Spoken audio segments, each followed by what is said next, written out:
This is what happens when an engineer wants to jump higher. These air-powered jumping shoes give you an extra 1,416 pounds of vertical force to help you jump higher than humanly possible. But I'm getting ahead of myself here. Let's rewind a bit so I can let you in on a little secret.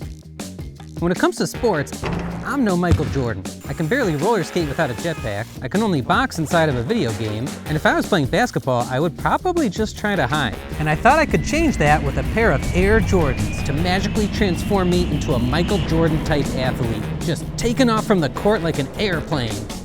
But that didn't really work. Here's me jumping in my regular sneakers, and here's me jumping with Air Jordans. Do you see a difference? No, there is no difference. But I say we fix that. I say today is the day we finally answer the question, can you actually build shoes that make you jump higher? I'm Ian Charnas, and today, we're making jumping shoes. This project's gonna be expensive. I'll tell you the cost when I finish the build, but hold that thought for now. The first stop on our journey is meeting YouTuber and TikTok star Tyler Csatari. He makes these extreme physical challenge videos, like doing 1,000 push-ups or doing 50,000 sit-ups, which is an actual number of sit-ups that he has done. Also, he's a super nice guy. So when he talked to me about his idea for pneumatic jumping shoes, I was like, yes, I will build these magical jumping shoes for you, Tyler Csatari. But first I pitched him on some other ideas. I was like, okay, you wanna jump high. I like it. What if I built an air ramp like stunt performers use? No, he said, jumping shoes. Okay, what if we got you some kangaroo shoes, which are like stilts made of spring steel? It turns out he did try those and they're just kind of awkward. I briefly thought about using chemical propellants, basically like putting an airbag under each foot, but there's something about putting explosives on people's feet. I mean, I can't quite put my finger on it. We should follow police. But it might be dangerous somehow. So I circled back to Tyler's original idea, pneumatic jumping shoes. Yeah, we'll just put some pistons on his feet and trigger them at just the right time to give him an extra push when he's jumping. It'll definitely work. I have no idea if it will work. My main concern was I didn't want to break Tyler's ankles. In most parts of the world, it's considered rude to send someone to the hospital, but I had no idea how much force you could safely apply to someone's feet. So I did some searching and I found some sports medicine research papers where they had athletes jump on something called a force plate. The maximum landing force in this study was 17 times the person's body weight. So for a 150-pound person, that would be over 2,500 pounds. That's more weight than all these penguins combined. How can that possibly be safe? The secret is that the force is only applied for a brief amount of time, and it's not a sudden impact. See how the force ramps up and down? Both of those things help protect the feet. But still, I don't want to get anywhere near 2,500 pounds of force. Instead, I picked out these pistons. My plan is to put 2 of these on each foot to max out at 1,400 pounds total, and we can raise the air pressure slowly as we're testing to keep things safe. You get the idea. Let's get ready to build! Ow. That's a bandsaw. First, we need to attach the pistons to the shoes. So I used a water jet cutter to make these steel brackets. I love this machine. You just draw some shapes on the screen and click the start button. And this machine cuts out the parts using a stream of high pressure water mixed with an abrasive powder to form a sort of sandpaper laser beam. Like any machine, it has its quirks. But even so, it's still my favorite machine in the shop. Once the brackets were done, I bent them to their final shape. Or at least, I tried to. After I made the first 2 bends, I discovered I actually couldn't fit the part in the machine anymore. Who designed this bracket? I tried using a vise to fix it, and this looks terrible. The part just lost all of its accuracy in that sloppy bend. So I redesigned the part to be welded instead of bent. It takes more time to make, especially because you have to carefully clean all the parts. But if my welds are any good, then it'll be just as strong as the bent version. Now for the shoes. I wanted something with thick treads, and you'll see why in a minute. So that rules out actual Air Jordans because those treads just aren't thick enough. Instead, I asked Tyler to pick out some tall work boots because these have thick treads, and also the ankle part should act like a brace and help protect his ankles. Now here's a question, how am I going to attach metal brackets to boots? I wanted to remove some of the tread and recess the bracket so he wouldn't be walking on the steel, but the machinist's handbook doesn't have instructions on modifying shoes.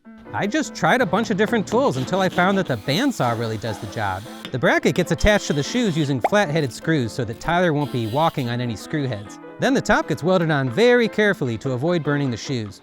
I added the welds a little at a time with lots of cooling in between to protect the shoes.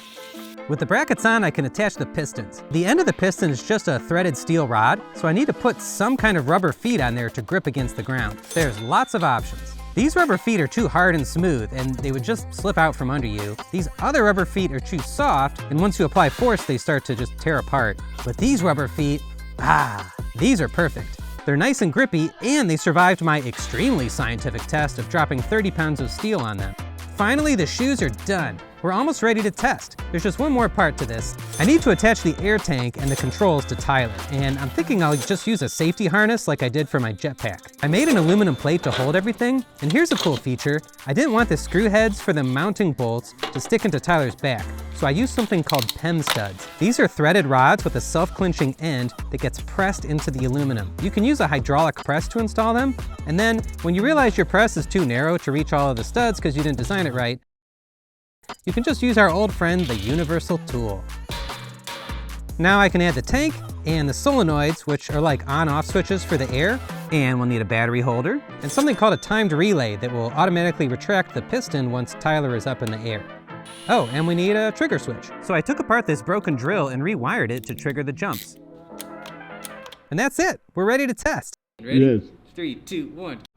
Oh my God. A human being's gonna put his foot in there. This is terrifying. I mean, it's performing just like I designed, but I'm still worried about all the things that could go wrong. What if the shoes throw them off balance? What if the brackets aren't in the right place? At this point, there's really only one way to find out. Let's fly to Canada.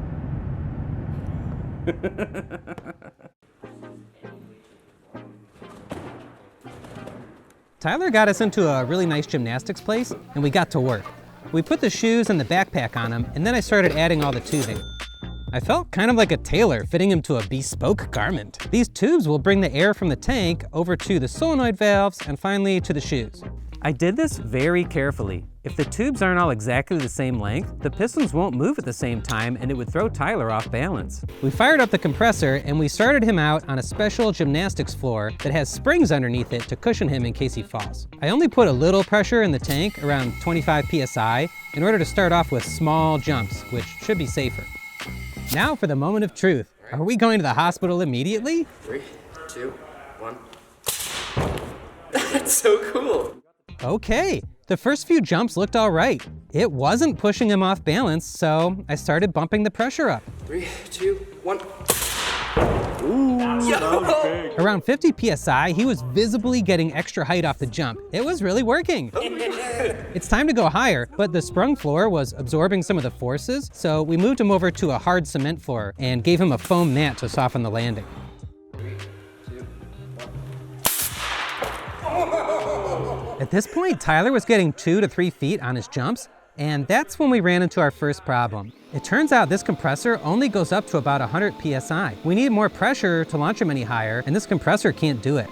And there was another problem.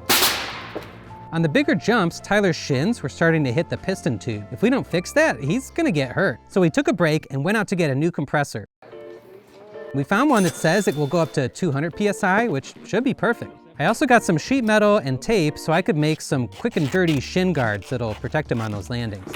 Yeah, Better, eh? that's better. We pushed the compressor up to 135 PSI, and his jumps were getting bigger and bigger. And that's when we ran into another problem. Even though the new compressor says it will get up to 200 PSI, it turns out that's kind of a lie. Although the tank pressure can get up to 200, there's no outlet directly on the tank. The outlets are on the regulator, which is limited to about 135 PSI. So I modified the plumbing to give us direct access to the high pressure. Do not do this. I effectively disabled the pressure relief valve, which is like the one and only major safety feature on this thing. If the pressure gets too high in the tank, it can explode and send steel shrapnel everywhere. So from here on out, I kept a very close watch on the tank pressure to make sure it wasn't gonna bust. At 150 PSI, Tyler got up to 4 feet in the air, and I was feeling pretty good about how well this is working. At least until we ran into our final problem, the showstopper. Tyler was getting so high in the air that when he landed and his ankles would bend, which they're supposed to, the top of the metal bracket would hit the top of his feet. And it's steel, so it kind of hurts. I know I could solve this by cutting a semicircle out of the bracket, but I was about 2,000 miles from my shop, and also we were out of time in the gym. If we do a version 2 of these jump shoes and fix that problem, we should be able to get him up to 5 or 6 feet in the air, which would be higher than the world high jump record of 5 feet, 3.5 inches. But for now, I'm pretty happy with our 4-foot jumps with version 1 here. So back to our original question. Can air-filled shoes actually help you jump higher? The answer is totally yes. Now, why doesn't Nike or Reebok make shoes that actually help you jump higher? Is it because these shoes cost nearly $3,000 and weigh 41 pounds? Maybe. If you like that, why not subscribe and check out one of my other videos? I made one! I made one! I can go home now.